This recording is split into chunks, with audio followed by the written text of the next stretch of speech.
Buenas tardes todos y todos. En la clase de hoy vamos a presentar la introducción a la política monetaria propiamente dicho y vamos a apoyarnos evidentemente en todo el conocimiento desarrollado a lo largo del semestre acerca de la naturaleza de los sistemas monetarios modernos. ¿Okay? Entonces hoy es un acercamiento, digamos, los principios fundamentales de la política monetaria, cómo están conectados con la naturaleza del sistema monetario moderno, y en posteriores momentos analizaremos más en profundidad ciertas problemáticas que la política monetaria podría intentar afectar, ciertas estrategias de actuar, ciertos dilemas también que se pueden presentar a las entidades que están intentando hacer política monetaria y discutir las posibilidades y también los límites de esa. Okay. Antes de iniciar, por favor, paren un ratito el video y me gustaría que a partir de todo lo que hemos aprendido acerca de la naturaleza del sistema monetario moderno y en particular a partir de nuestro conocimiento acerca del lugar que ocupa el Banco Central en la pirámide monetaria, reflexionen cómo podría intentar el Banco Central influenciar la situación, las condiciones, las características del sistema monetario cuya cúspide ese Banco Central forma. ¿Okay? Intenten reflexionar qué capacidades de intervención tiene que derivan de su posición en el sistema monetario moderno, y también reflexionen acerca de qué tipo de condiciones podría el Banco Central intentar influenciar mediante la política monetaria. ¿Okay? Haga una lista, por favor, anote estas cosas, y una vez que haya terminado estos apuntes, intentando anotar la máxima cantidad de maneras y razones por las cuales el Banco Central podría intentar intervenir en el sistema monetario, es decir, hacer política monetaria. Una vez que hayan anotado eso, bueno, continúen, por favor, el video. Listo. Entonces, en un primer momento hay que distinguir dos ramas de la política monetaria. Digamos, es una forma de organizar la discusión. Uno es la política monetaria que, digamos, hace uso o se basa en la característica del Banco Central. O sea, y eso fundamentalmente es ser un banco, y ser un banco que está situado en la cúspide de la pirámide. ¿Ok? Entonces hay la política monetaria o las estrategias y las herramientas que se basan en que el Banco Central es un banco, y hay otros que se basan en diferentes mecanismos de regulación legal,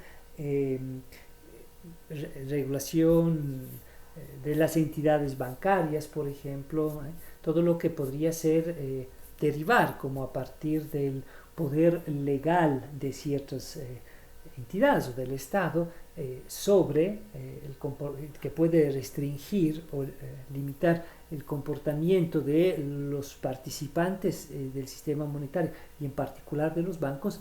Esto es otro rama de la política monetaria. ¿Okay? Distinguimos porque no por los dos muchas veces trabajan juntos, ¿sí? Sino que porque los mecanismos de funcionamiento y las maneras como afectan el sistema monetario cambian. ¿Okay? Entonces, lo que vamos a discutir hoy es cómo la lógica de la política monetaria a partir de ser el Banco Central un banco. ¿Okay? ¿Y qué significa ser un banco? Bueno, ustedes saben eso muy bien. Ser un banco significa tener la capacidad de crear dinero, o en otras palabras, ser una entidad cuyos pasivos líquidos son dinero para aquellas entidades que se encuentran en un nivel inferior en la pirámide o en la jerarquía monetaria. ¿Okay?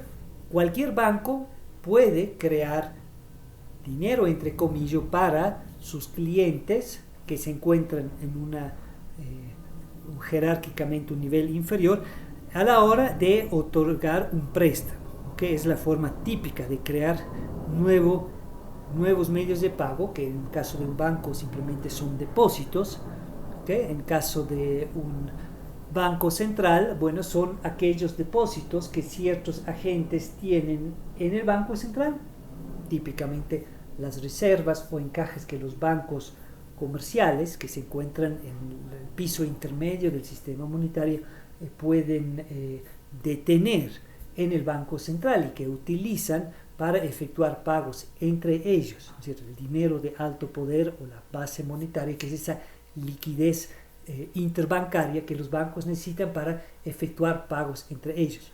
¿Okay? Si esos depósitos están en manos del Estado, se llamarán, por ejemplo, cuenta única del Tesoro, que son simplemente depósitos de ciertos agentes en el Banco Central. ¿Okay? Eventualmente podemos también imaginarnos que según la posición que detiene una economía o un sistema monetario en la estructura internacional monetaria, también pueden ser otros bancos centrales, por ejemplo, que pueden detener depósitos o reservas en ese banco central. ¿Okay? Ese sería un agente exterior que en ciertas circunstancias podría querer detener depósitos en un banco central, ¿no? Y en última instancia hay estos depósitos un poco extraños que todo el mundo puede detener, que son billetes. ¿Ok? ¿Por qué digo depósitos extraños? Porque en la naturaleza monetaria la diferencia entre depósitos y billetes es de orden, digamos, técnico y material. Pero los dos tienen, esencialmente desde el punto de vista monetario, los dos tienen en común que son pasivos o promesas de pago que pueden usarse como medios de pago, ¿no? Promesas de pago del Banco Central que pueden ser usados entre los agentes que se encuentran en la pirámide o un piso inferior como medios de pago. ¿Okay? En este sentido, el billete y el depósito simplemente son diferentes promesas de pago que pueden los dos jugar el papel de dinero o de medios de pago para los que los detienen, con la diferencia de que el depósito, por ejemplo, solo puede detener quien tiene derecho a tener depósito en el Banco Central, mientras que el billete es un medio de pago que todos los agentes económicos en ese espacio monetario pueden usar, incluso fuera de lo mismo. ¿Okay? Entonces, básicamente, hay esas cuatro formas en que ciertos agentes en una economía pueden detener esos medios de pago que emite el Banco Central. ¿Okay? Algunos de ellos, como los billetes en una moneda con dinero propio, con una economía con moneda propia, todos los agentes lo pueden detener. Otros, como las reservas, solamente lo pueden detener agentes bancarios. ¿Okay? Entonces, siendo el Banco Central un banco, puede crear y puede destruir ese tipo de dinero. ¿Okay? Porque son sus pasivos, son sus promesas de pagar. Si él decide crear eso, bueno, lo puede hacer. ¿Cómo lo va a crear? A través de un préstamo, a través de la compra o de activos. De pronto, ¿cómo los va a destruir? Mediante el repago, o exigir el repago de un préstamo, o mediante la venta de ciertos activos. ¿Ok? Entonces, esto es lo que tiene en común el Banco Central con todos los bancos, que puede crear medios de pago. El hecho de que el Banco Central se encuentre en la cúspide de la pirámide hace que aquel dinero que crea el Banco Central es dinero superior, jerárquicamente superior que los medios de pago o el dinero que crean los bancos comunes. ¿Okay? Y el hecho de que el Banco Central se encuentre en esa cúspide hace que mediante su acción puede intervenir en el comportamiento del sistema monetario. ¿Okay? Entonces eso dio lugar históricamente a que ciertas entidades que se encontraban en una posición central, ya sea porque directamente fueron creados o fueron seleccionados por este propósito por medios políticos, ya sea por la naturaleza, digamos, o por la estructura que tiene o tenía históricamente un determinado espacio monetario, ciertos bancos se dieron cuenta o el poder soberano en el cual estos bancos actuaban, se dieron cuenta de que este banco, cuando hace algo, influye a los demás de una forma cualitativamente diferente que simplemente que derivan de la competencia, de que lo que hace un banco influye a lo que hace otro banco. O sea, ellos tenían la capacidad de cambiar las condiciones en este sistema monetario y entonces ya sea de forma directa, ya sea de forma indirecta, fueron empujados a considerar las implicaciones ya no solo sobre su propia ganancia, de su comportamiento y su propia estabilidad financiera, sino sobre las dinámicas del sistema monetario en su conjunto. ¿Okay? Y poco a poco fueron forzados o por sí solos comenzaron a anticipar eso y entonces orientar su comportamiento ya no exclusivamente en función de sus propios beneficios, sino en función de intereses tal vez del soberano, en función eventualmente de intereses más amplios económicamente, de estabilidad financiera, etc. ¿Okay? Entonces, eso es la similitud y la diferencia a la vez del Banco Central con respecto a los demás bancos. ¿Okay? Entonces, ¿cómo se crean? Nuevamente, se crean este dinero de alto poder cuando el banco otorga un préstamo, el Banco Central, a cualquiera de los agentes que tiene la capacidad de tener esos medios de pago, pero particularmente a los bancos o al sector público. ¿Okay? Posiblemente hay países donde esto está restringido por decisiones políticas, por relaciones de poder entre el sector público de pronto y el sistema financiero privado, etcétera, como en nuestro país, pero digamos eso dejamos para una discusión posterior. Entonces, el clásico trueque de pasivos, el Banco Central otorga un préstamo a un banco y de esa forma crea nuevas reservas para este banco. ¿Okay? En ese caso, su hoja de balance se expande porque tiene más activos y más pasivos. ¿Okay? La hoja de balance, su volumen, aumenta porque hay más activos y más pasivos de los dos lados. ¿Okay? Cuando cobra estos préstamos otorgados anteriormente, simplemente se hace el proceso inverso, se destruyen esos activos, ese crédito, esa cuenta por cobrar sobre ese banco y a la vez se destruyen las reservas creadas. ¿Okay? Lo mismo es cuando compra títulos. ¿Okay?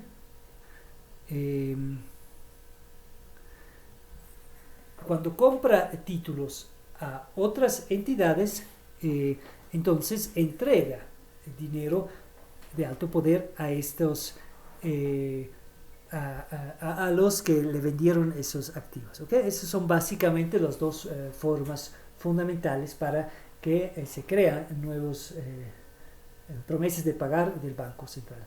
Y a la inversa, cuando él vende títulos, entonces el comprador le tendrá que entregar dinero de alto poder y entonces se destruye y la hoja de balance de esos agentes, del agente del Banco Central en particular, se achica. ¿Okay? También hay situaciones donde puede haber un cambio del lado de pasivo, ya no una ampliación ni una reducción, sino simplemente una recomposición de los activos o de los pasivos. ¿Okay? Por ejemplo, cuando el Banco Central entrega promesas de pago líquidos, que son dinero de alto poder, a cambio de un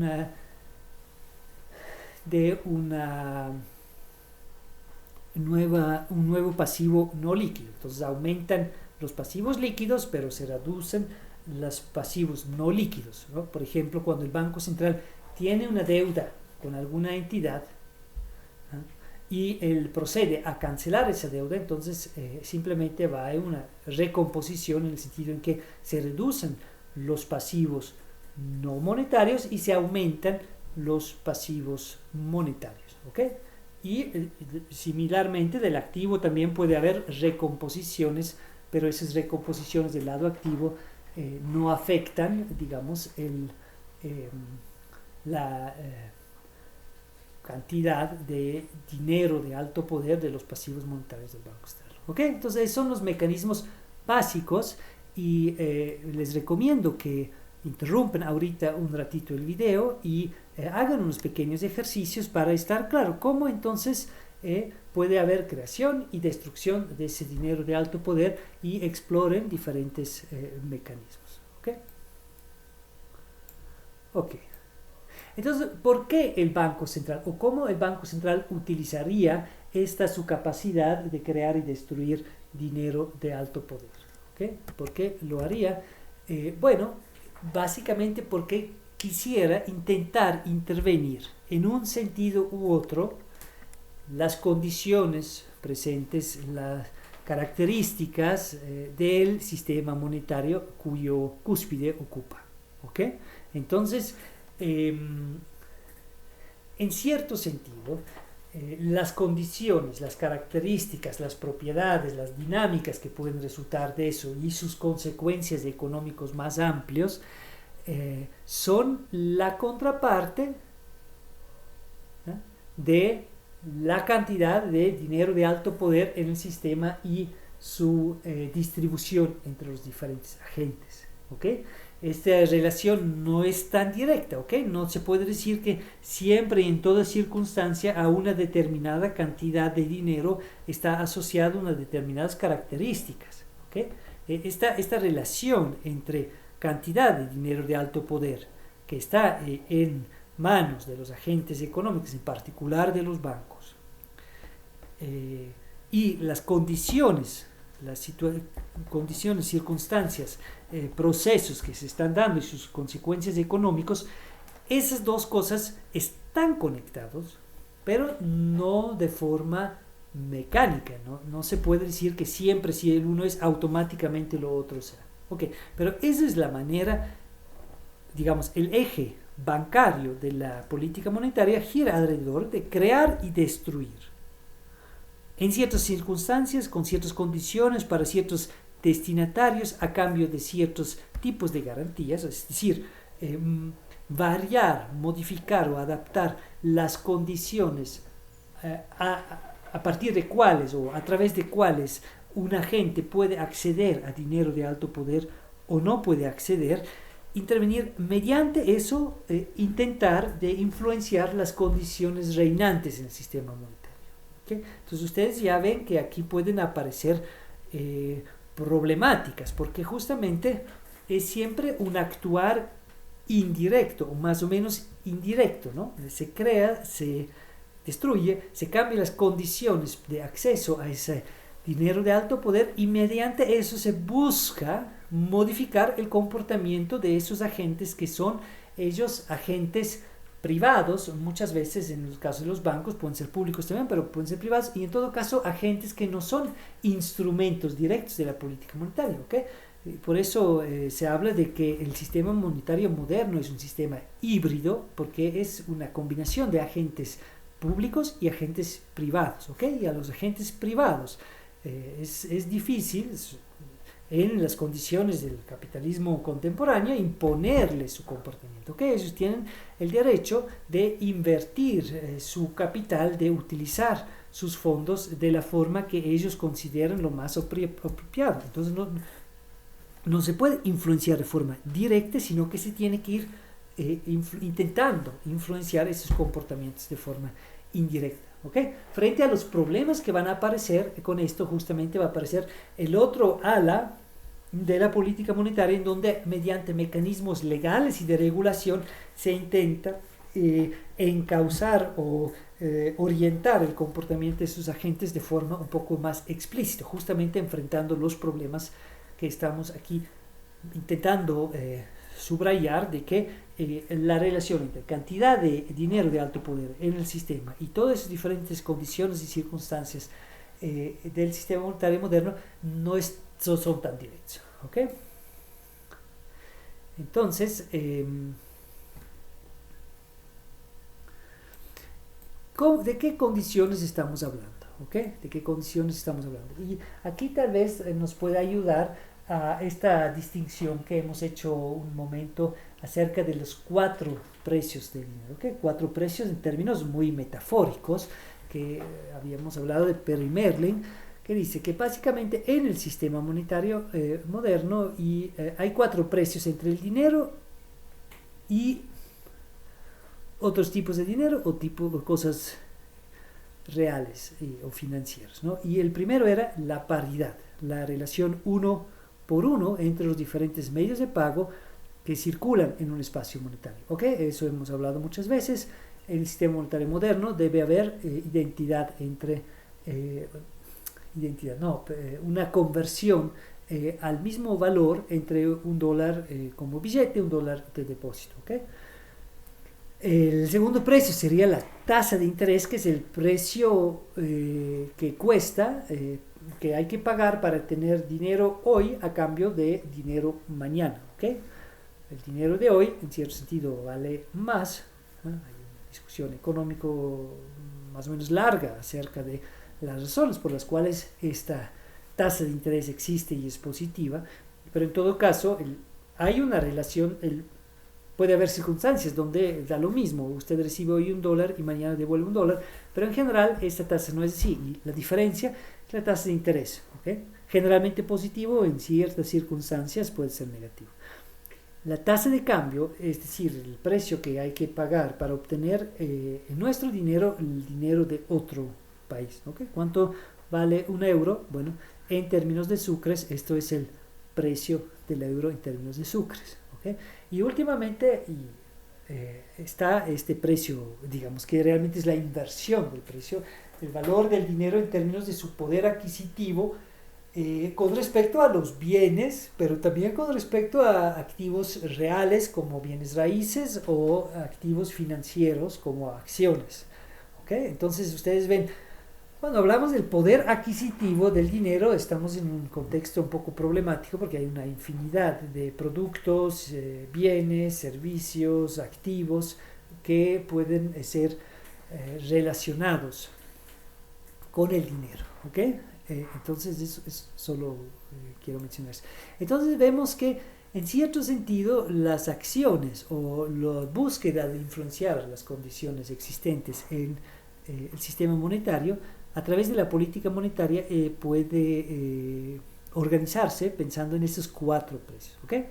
El primero, si el primero lo tomamos la paridad, es el problema de la conversión de un tipo de dinero en otro tipo de dinero. ¿Okay? Yo les dejo aquí para que lean esto un poquito más en el pizarrón eléctrico, ¿okay? Digital.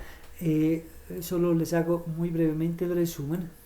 El problema es, como siempre, que esos dineros creados por los bancos, depósitos, pueden ser convertidos en dinero de alto poder en la misma tasa. ¿Okay? Si eso es posible, si cada banco está en la capacidad de entregar una unidad de dinero de alto poder a cualquiera que detiene depósitos o a cualquiera que detiene esas promesas de pago de ese banco que son los depósitos, entonces todos los diferentes dineros particulares emitidos por los diferentes bancos, dado que todos se conectan a través del dinero de alto poder, entonces son homogenizadas, si ustedes quieren, y como consecuencia hay un solo tipo de dinero que circula y todo vale lo mismo. Un sucre es un sucre es un sucre, cualquiera que sea la forma en que existe. Okay. Esa es como una condición fundamental del funcionamiento de los sistemas monetarios modernos, que no haya tasas de cambio al interior entre el depósito en un banco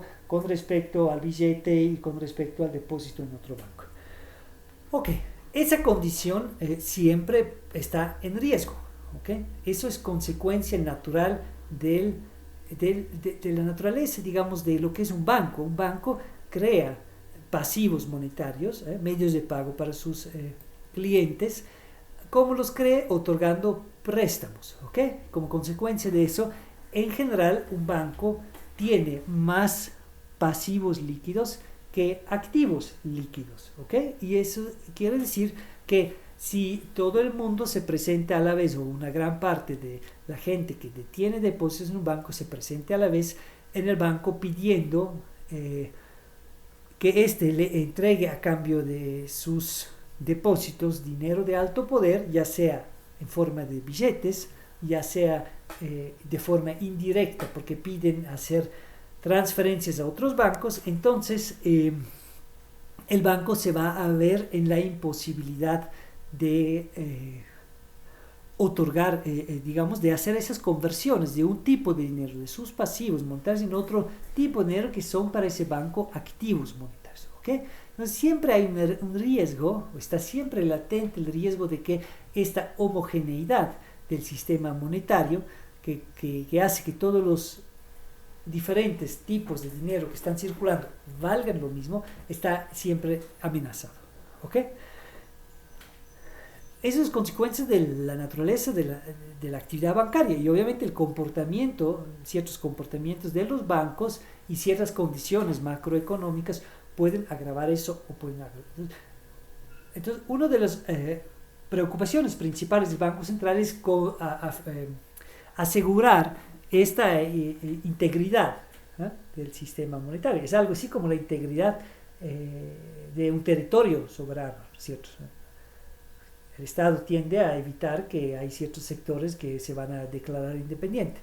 Aquí el sector, el Banco Central va a intentar evitar a cualquier costo, a veces evitar que la unidad del sistema monetario se desarme. Okay. Entonces, ¿qué puede hacer el Banco Central? Ustedes ven, estos activos monetarios que necesita el Banco X a la hora de que sus depositantes soliciten la conversión, son para ese Banco X activos, pero son pasivos monetarios para el Banco Central. Entonces, en principio, el Banco Central puede crear la cantidad de estos necesarios para que el Banco X puede cumplir sus promesas. ¿Ok? Y aquí tenemos obviamente una dimensión importante que tiene que ver con las anticipaciones y las preocupaciones. Si la gente aquí que tiene depósitos en el Banco X sabe que el Banco Central le prestará reservas en suficiente cantidad al Banco X para que siempre va a poder cumplir su promesa de entregar billetes o efectuar transferencias, efectuar pagos a otros bancos, entonces ellos se ven satisfechos, no se preocupen, no van a correr al banco a retirar su dinero y entonces se mantiene la estabilidad. ¿Okay? Aquí el problema es que cuando los rumores aparecen y el Banco Central no hace nada, entonces la gente dice mejor retiro hoy en vez de mañana ver que mi banco no puede entregarme. Entonces el Banco Central al hacer eso, ¿no?, puede poner a disposición de este banco o puede anunciar al público en general que él estará dispuesto a entregar al banco aquella cantidad de dinero de alto poder que se necesita para cumplir sus promesas y entonces se calman la agitación y se mantiene la unidad. ¿Okay? Hay básicamente dos mecanismos. Uno es directamente prestar al banco, tal vez a cambio de garantías, ¿okay?, como títulos que pones como garantías si el banco no puede devolver. En ese caso el banco jugaría el papel de prestamista en última instancia. ¿Okay? El prestamista en última instancia es justamente prestar por razones de buen funcionamiento y de la estabilidad del sistema monetario y no porque presto por intereses propios. ¿Okay? Pero se va obviamente exigir a ese banco que entregue títulos como garantía, porque el Banco Central tampoco quiere perder y quiere hacerle costoso al banco acceder a él. O sea, la idea del Banco Central es actuar, de darle señales a los bancos de forma o incentivos que ellos no tengan que accederle a él, pero si es que llegan a esa circunstancia, el Banco Central tiene que estar ahí. ¿Okay? Eso es sobre todo algo que se vino desarrollando en Inglaterra. ¿Okay? El famoso personaje a quien desarrolló esta problemática, la verdad no sé cómo pronunciar bien, Walter Bagehot. ¿Okay? Básicamente lo que él dice, la regla para la estabilidad monetaria es prestar a los bancos en tiempos de crisis o de corridas bancarias. El Banco Central de Inglaterra en este caso tenía que prestar ampliamente suficientes reservas pero a un costo elevado, una tasa de interés elevada y con buenas garantías de los bancos, de forma que los bancos van a intentar evitar cualquier comportamiento que les empuje a los brazos del Banco Central. Pero si es que es necesario, el Banco Central tiene que estar bien. Okay. El Banco Central puede prestar o puede comprarle a estos bancos activos financieros, por ejemplo, o incluso activos reales eventualmente. Entonces, o prestar o comprar. ¿Okay? En ese caso, si es que compra, podríamos hablar con Perry Mehrlings nuevamente como market maker of last resort. ¿Okay? El que mantiene el mercado funcionando y permite entonces al banco obtener liquidez. ¿Cuál es el problema? Es el problema de Menger y de la liquidez que hemos discutido al inicio de las clases. Si un banco necesita urgentemente vender títulos no líquidos, ¿okay? O la liquidez en el mercado está perdiéndose porque todo el mundo está en situaciones de dificultad y no quiere abandonar liquidez y invertir en títulos, entonces el banco tendría que sufrir una pérdida de valor de sus títulos que tienen que vender en emergencia, lo que llaman el fire sale, la venta de fuego. Todo se está quemando, hay que vender en ese momento cosas, obtienes un precio muy reducido de tus activos y por ende puedes terminar en la quiebra, porque el valor de tus activos que vendiste de forma muy barata, es como si ustedes tienen una buena bicicleta, pero la tienes que vender a mediodía porque está el chulquero queriendo cobrarte. Entonces, si tú sales en el barrio a vender tu bicicleta y todo el mundo ve que estás desesperado de venderla, te van a vender en $50, la que vale en realidad $5,000, ¿ok? Porque tu desesperación, tu necesidad de liquidez es tal, ¿ok? Y en ese caso, el Banco Central tiene que venir y comprar esos activos y entonces hace el mismo papel, pone a disposición de los bancos necesitados liquidez, esta vez comprando activos y a la vez estabiliza el precio o el valor de esos activos en el mercado y sostiene la liquidez natural, ¿ok? De forma que los bancos pueden vender entre sí esos títulos y obtener, ¿ok? Aquí tienen un poco las hojas de balance correspondiente a estos dos mecanismos. Entonces, esa es una cuestión fundamental que ha estado presente desde el desarrollo de la banca central, estabilizar los sistemas dando cuando es necesario, poniendo a disposición dinero de alto poder que permite mantener la unificación o la homogeneidad del sistema monetario cuando esto está amenazado por rumores, por preocupaciones de falta de liquidez de los bancos. ¿Okay? El segundo punto, o el segundo precio, entonces esa es una condición fundamental que el Banco Central quiere poder influir, la estabilidad y la integración. ¿Okay? El segundo es la tasa de interés. ¿Okay? Tasa de interés es otra condición que rige. ¿Cuánto cuestan los préstamos en un sistema monetario? Es una de las características fundamentales de un sistema monetario. ¿Okay?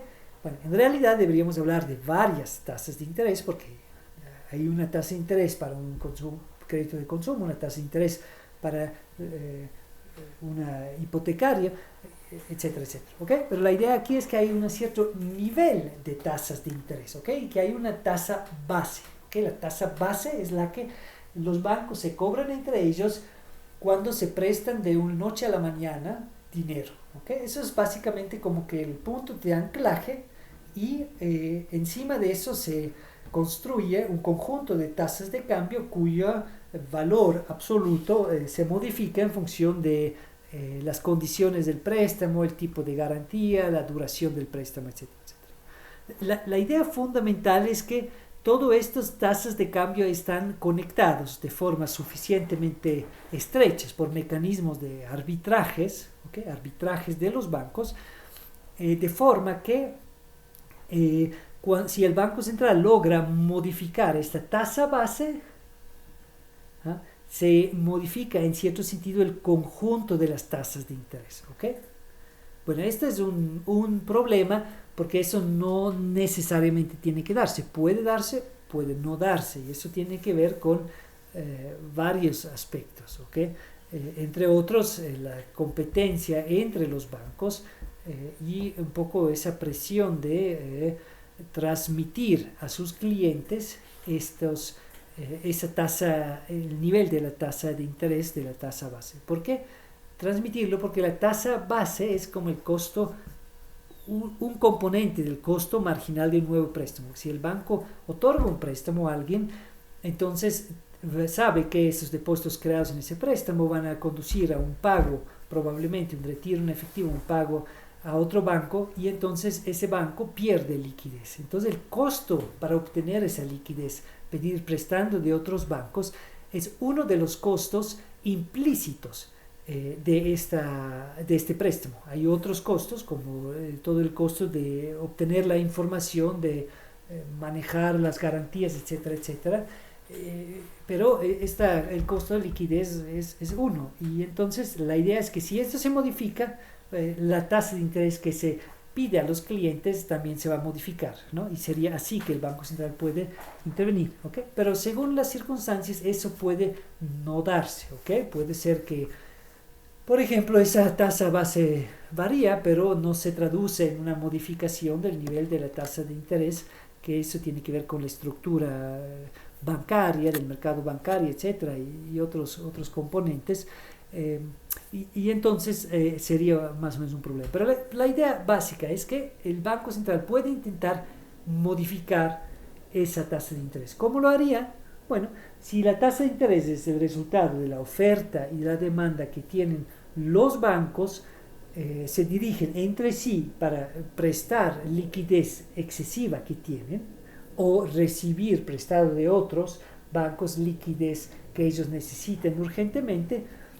Bueno, entonces esa oferta y demanda depende de la cantidad y de la distribución de dinero de alto poder que está en manos de los bancos. ¿Okay? Si hay una abundancia, todo el mundo tiene suficientes liquidez, entonces si alguien, uno solo, necesita un poco más, encontrará con facilidad bancos que dicen yo tengo tanto, aunque sea págame 0,5%, eso es suficiente. En cambio, si la situación es muy apretada, casi nadie tiene un exceso de liquidez, aquellos que necesitan, bueno, tendrán que ofrecer precios o una tasa de interés más elevada para convencer a aquellos que sí tienen un poquito de exceso de liquidez de prestárselos, ¿ok?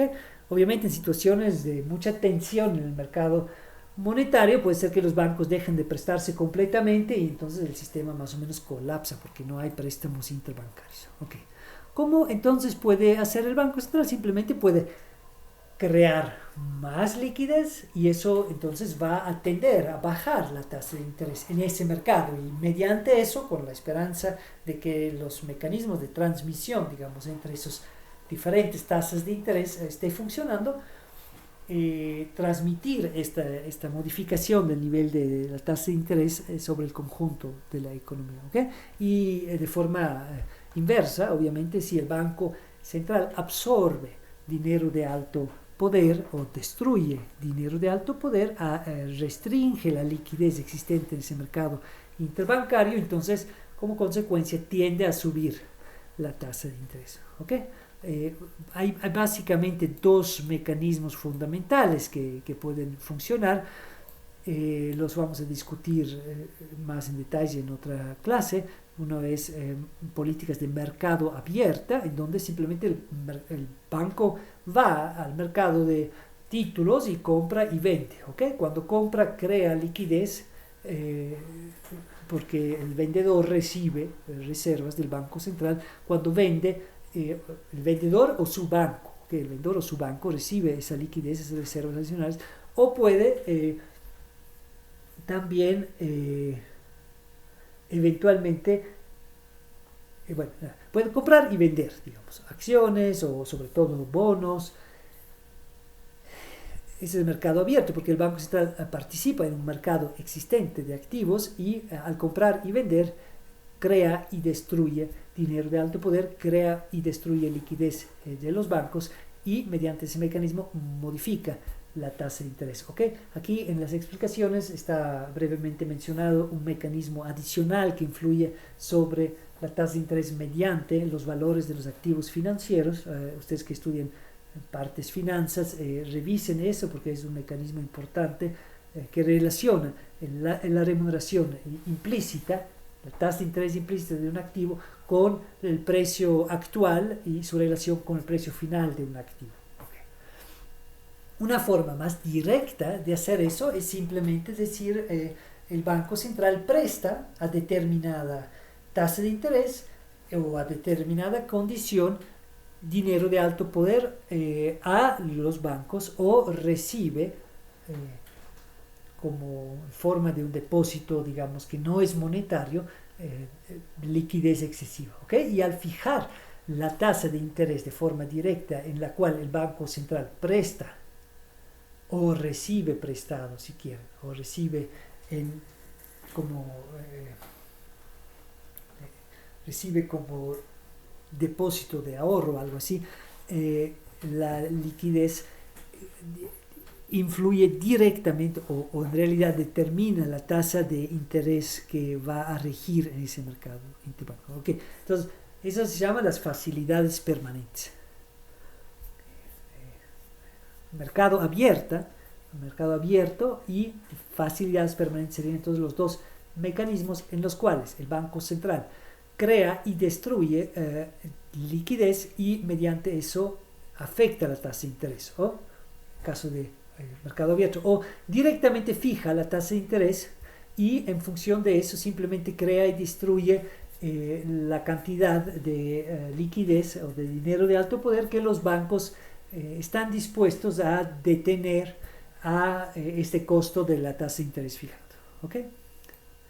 Luego hay la tasa de cambio. ¿Okay? La tasa de cambio es la tasa el precio que hay que pagar para obtener una determinada cantidad de dinero de otro país. ¿Okay? Nosotros lo hemos ya notado, hay sistemas con regímenes cambiarios de tasa fija en el cual el Banco Central se compromete a mantener o fijar la tasa de cambio o el precio que hay que pagar por una cantidad de unidades del dinero extranjero a cambio del dinero propio, y entonces va a intervenir en el mercado cambiario o en cierto sentido va a abolir el mercado cambiario porque todos los pagos entrantes y salientes van a pasar por el Banco Central, entonces ya no hay razón de ser de un mercado cambiario.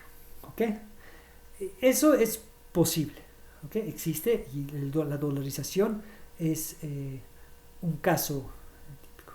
Por cierto, hablando de dolarización, vamos a después discutir en mayor profundidad en qué medida la dolarización modifica esto, pero solo quería recapitular para el tema del prestamista en última instancia.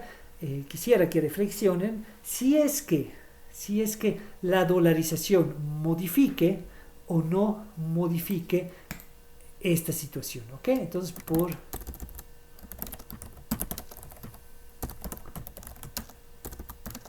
sí.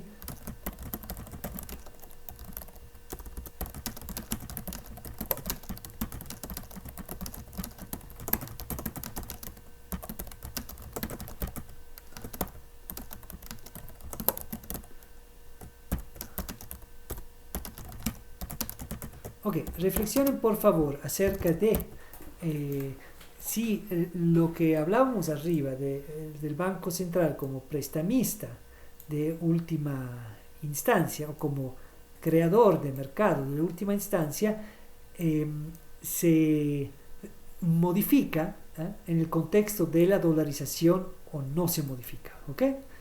Solo ahorita se me ocurrió que no hay que descuidarnos de esa discusión. Ok, nosotros hemos discutido la dolarización y sabemos que eso es un régimen de tasa fija donde el Banco Central reemplace el mercado cambiario y simplemente crea o destruye dinero interno a cambio de dinero externo y entonces fija eso. Okay.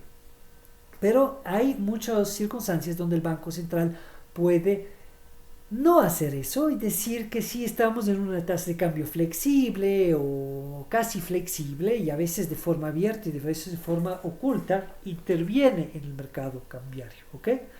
Interviene en el mercado cambiario porque, por ejemplo, considera que esas modificaciones de la tasa de cambio que se está dando no corresponde a la realidad o causa el riesgo de que se modifiquen las anticipaciones de los agentes y entonces habrá más salida de dinero y entraríamos en un círculo vicioso donde la depreciación de la moneda empuja a los agentes que lo pueden hacer intentar salir, digamos, de su moneda y entrar a una moneda de reserva internacional, y eso a su vez agravaría la tasa de cambio y podría justamente conducir a un mecanismo de retroalimentación positiva, donde en realidad podríamos terminar en la nada, ¿no es cierto? Por ejemplo, entonces Argentina es un ejemplo clásico de eso, ¿no? Pero pueden imaginarse también que ahora Rusia, por ejemplo, en las circunstancias del conflicto y las sanciones, la guerra, la invasión de Rusia a Ucrania y las retribuciones o retaliaciones occidentales sobre la economía rusa conducen a una depreciación del rublo, y el Banco Central puede querer intentar intervenir comprando sus propios rublos y entregando lo que son reservas internacionales, si es que no están congelados, para estabilizar ese precio, ¿ok? Entonces, en ese caso simplemente el banco no hace exactamente lo que hace en contexto de una tasa de cambio fijo, comprar y vender todo lo que pasa, todo el pago que viene de afuera, monetizarlo para adentro y al revés, sino que lo haría parcialmente, ¿ok? Compraría entonces a ciertos agentes, compraría moneda nacional y vende moneda internacional que tiene como reserva internacional, o al revés, compra reserva internacional y cree las reservas correspondientes, ¿ok? Entonces aquí también tenemos una situación donde el banco cree o destruye dinero de alto poder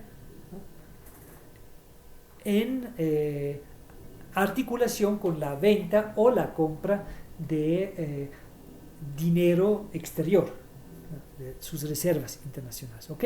Y en la medida en que hace eso, digamos, interviene en el mercado cambiario, crea una nueva oferta o crea una nueva demanda y influye el precio de esa tasa de cambio, ¿ok?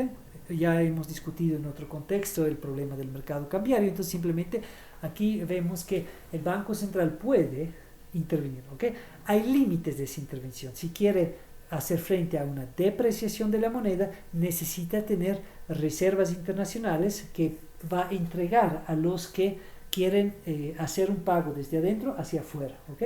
Entonces, las reservas internacionales, su cantidad restringe la cantidad o la magnitud de la intervención y por ende la capacidad del Banco Central de estabilizar esa tasa de cambio, ¿okay? Simplemente cuando se le acaban las reservas internacionales y no puede obtener más, se le acabó. No puede intervenir más en el mercado cambiario porque ya no tiene dólares, depósitos en dólares o en reservas o en otra moneda de reservas que puede vender a aquellos agentes que tienen depósitos del interior, entonces no puede intervenir más. En la otra dirección, en principio, no hay límite. Siempre puedo comprar más depósitos del exterior y crear correspondientes depósitos en el interior mediante la entrega de reservas a los bancos cuyos clientes van a recibir los depósitos, ¿ok? Yo puedo crear esos dinero interno de forma teóricamente ilimitada, simplemente llenando mis reservas internacionales sin límites, ¿ok? Es lo que más o menos ha hecho China al intentar absorber los influjos de dólares a su economía. Entonces simplemente crea una cantidad impresionante de reservas internacionales y claro, uno podría decir, bueno, reservas internacionales, mientras más mejor, y eso no es tan así, porque como pasivo del otro lado están obligaciones de moneda interna, ¿ok? Ahora, si esta moneda de reserva, por ejemplo, se deprecia con el tiempo, entonces quiere decir que el activo que tiene el Banco Central se reduce en su valor con respecto a las obligaciones que tiene hacia los residentes al interior o no residentes que tienen depósitos en el interior. Entonces eso puede convertir el Banco Central realmente en empujarle a la insolvencia. Okay, hay una discusión si eso es posible. Digamos, el Banco Central no va a dejar de funcionar porque simplemente se podría hacer mecanismos contables básicamente para ajustar esta situación, pero sin embargo demasiadas obligaciones internas con respecto a los activos que se tienen. Bueno, eso es un problema, ¿ok? Pero eso es una posibilidad, ¿ok?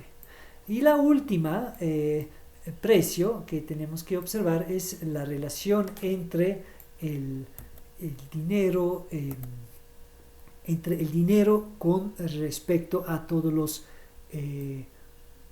bienes, servicios, activos que existen al interior, ¿ok? Aquí obviamente el problema es cuál es con respecto a qué precio, con respecto a qué mercancías estamos analizando el problema. Solo los bienes de consumo, estamos hablando de la tasa de inflación, por ejemplo, si estamos analizando la modificación de esos precios, estamos hablando de la tasa de inflación de los bienes de consumo, de los insumos industriales, etcétera, etcétera, ¿ok? De los activos, hay inflación de activos, por ejemplo, aumentan los precios en la bolsa, aumentan los activos, el precio de los activos bienes raíces, o al revés se destruye, ¿ok? Entonces hay una multiplicidad ahí, y ahí la cosa realmente se comienza a hacer compleja, y en particular la pregunta que se plantea es: ¿qué relación hay entre la cantidad de dinero existente en un sistema o la cantidad de dinero de alto poder que el Banco Central puede crear o destruir con esta circunstancia? ¿Okay? ¿Es realmente todo modificación del nivel de precios consecuencia de un asunto monetario?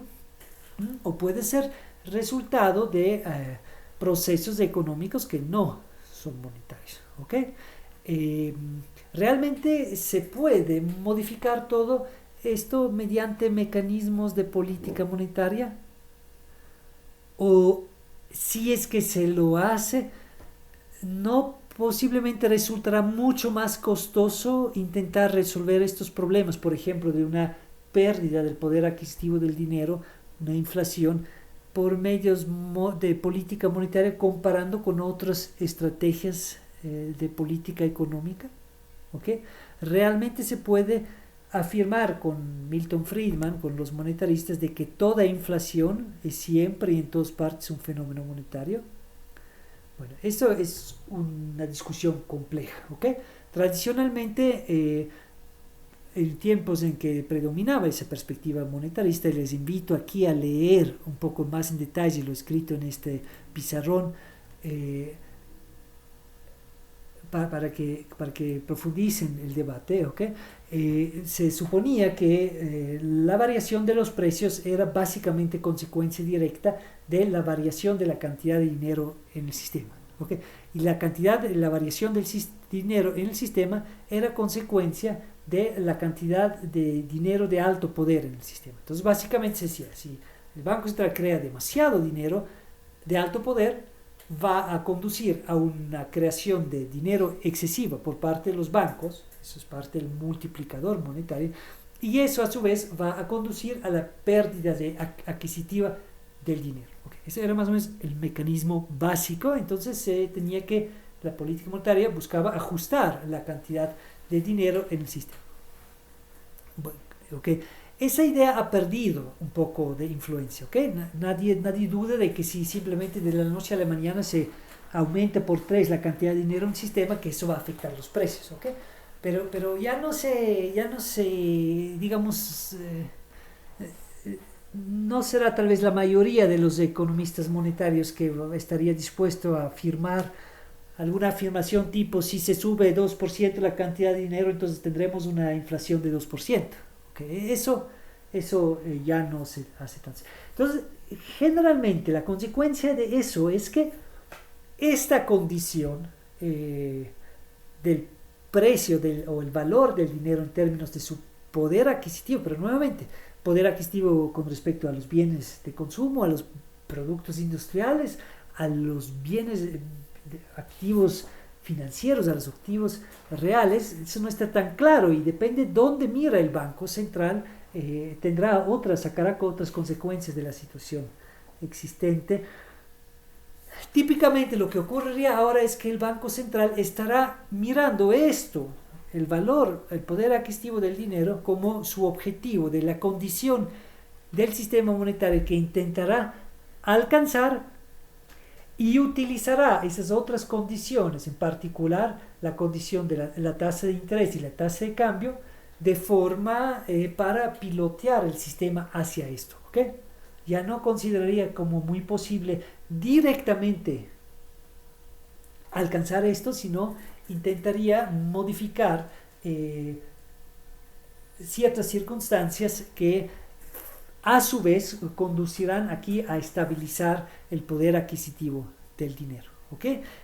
Esa es la discusión que vamos a llevar en la siguiente clase. ¿Cuáles son los diferentes mecanismos de conexión de esas diferentes dimensiones o condiciones y precios en el sistema monetario moderno? ¿Cómo se conectan y cómo la política monetaria intentará utilizar esos diferentes mecanismos de conexión o mecanismos de transmisión entre diferentes aspectos para efectuar su política monetaria? Ok, aquí nos quedamos con dos tareas. Al final de este video, por favor, hagan una lista en la cual ustedes anoten todos los posibles mecanismos en los que ustedes creen que se podrían estar conectando estos cuatro precios. Cómo la tasa de interés puede influenciar la tasa de cambio, la tasa de cambio influenciar el nivel de precios, la paridad, etcétera, etcétera. Intenten hacer una lista de todos esos tipos de posibles conexiones. ¿Ok? En un segundo, tienen una tarea un poco más larga para la siguiente semana.